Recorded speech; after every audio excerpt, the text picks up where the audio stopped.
I'm the itinerant voice actor Carl Bishop for Wise Brother Media, and today I'm talking to Slim Jim Phantom, drummer for the Stray Cats. How's it going today? It's going good, buddy. How about you? I'm doing great, man. And I just heard you swept everyone out of your house because you were having a party last night, and among your guests was fellow drummer Tommy Lee.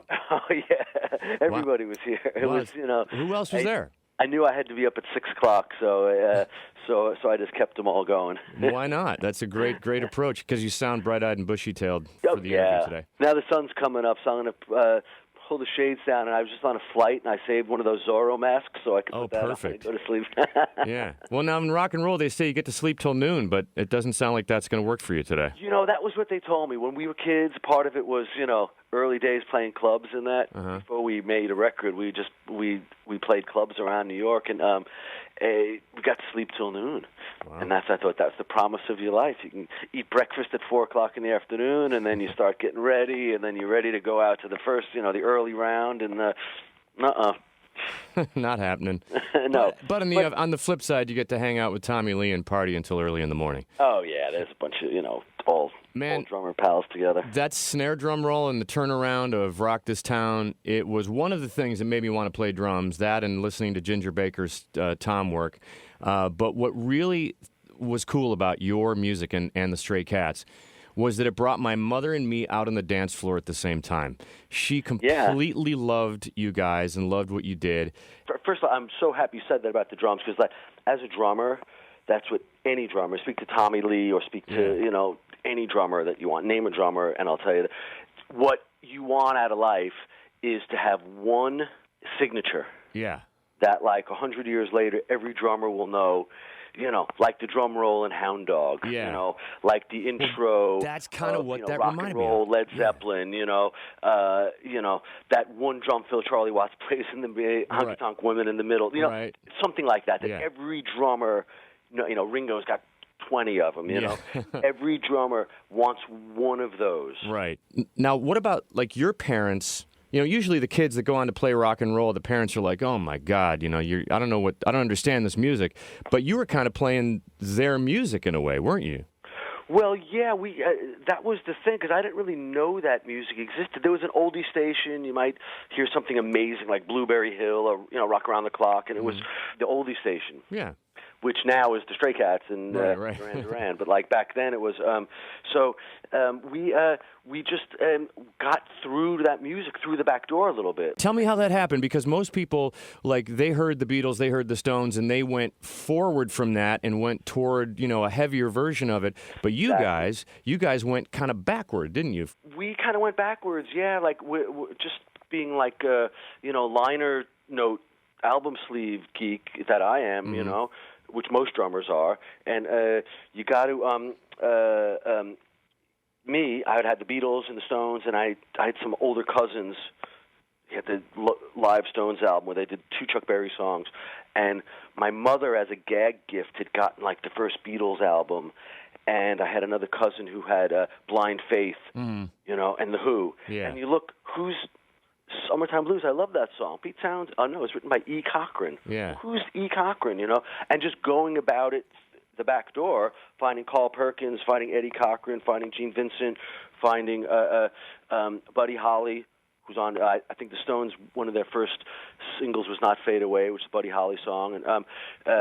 And the Beatles, the one that Ringo sang, he sang Matchbox, it was Carl Perkins. Right. And so just going that way. And when it all came together, and I'm finding out about this, and then seeing the look, and then you arrive at original Elvis Presley Sun Sessions, and it's that's that. Yeah. So how did you, you guys, speaking of that look and that sound, you were doing something very, very different. You were taking a real chance. You really kind of didn't fit in any scene, so where did you play in the beginning? How did you guys get gigs? Well, in the beginning, we tried to go to the regular rock club because we were good at it. If nothing else, we were good. We were guys who could go and do 4 sets a night of rock and roll songs. And those guys, Brian's a virtuoso guitar player. We had an upright bass, and we all know how to play. But it was too weird. It wasn't even punk rock. Yeah. It had kind of a punk feel, though. Just the look added to it. Punk itself had made a small ripple, but not really in the mainstream world of New York at the time. You could go and play Max's Kansas City, CBGB's maybe once a month, like we did. But Right. to make a living at it, you had to at some point play rock clubs and do cover songs, right? Which there were bands playing Led Zeppelin cover songs or Aerosmith cover bands, kind of thing. But so what we were doing is we were doing Carl Perkins covers and Buddy Holly and Eddie, but it was too weird.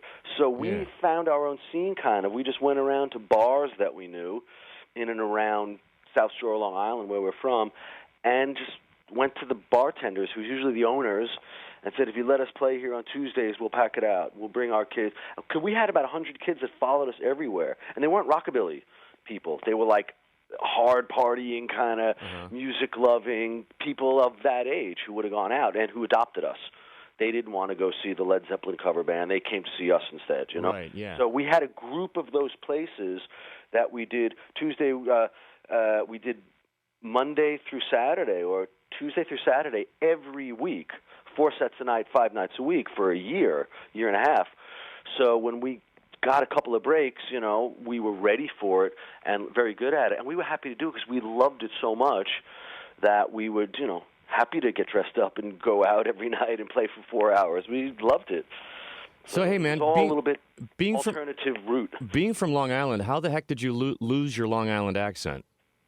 Oh, it's kind of still there. I think maybe I just, I was just back there with my sister, and it really that's when it really comes comes on strong when you. Yeah, because when I'm from Buffalo and I don't have the kind of the Buffalo accent like some of my cousins do over there. But when I'm back with them, it kind of comes out again. So if you never get out, I think you have to soften it a little bit. Like yeah. I recently saw the new Beatles doc, and it was like, yeah, we tried to a little bit because no one would have understood us if we, you keep enough of it to be charming, I could say toity, toity, and toid, and yeah, dude, we're going to go get a sandwich, I could say it as good as anybody, but I guess you can. No one will understand you.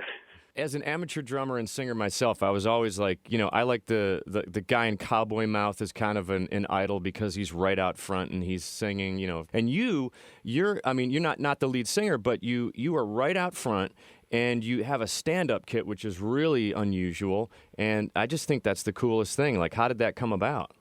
Well, when we started the band, we knew that we wanted to do something that was completely different.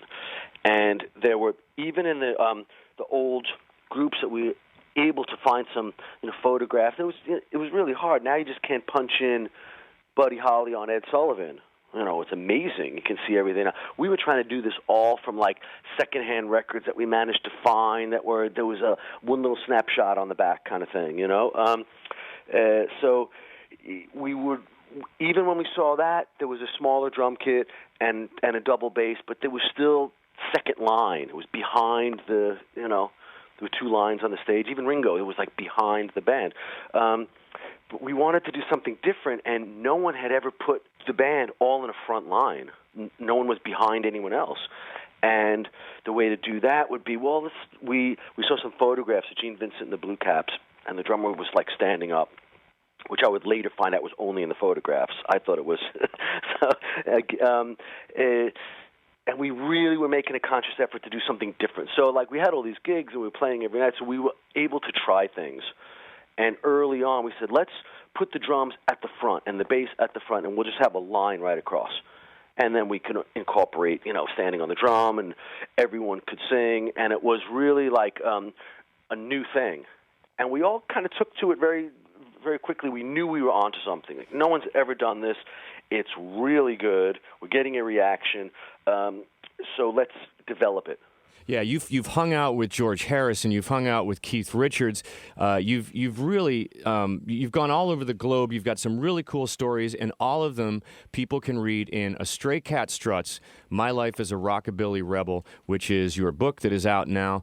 And man, it's been a pleasure talking to you. Slim Jim Phantom from the Stray Cats, right here on the Itinerant Voice Actor. Talk about drums all day long. I know, man. That does that. I could talk about you with you forever about this music, man. It's been a real pleasure. Thanks a lot for the conversation. Thanks, buddy. Well, that's it. Another episode of the Itinerant Voice Actor with me, Carl Bishop.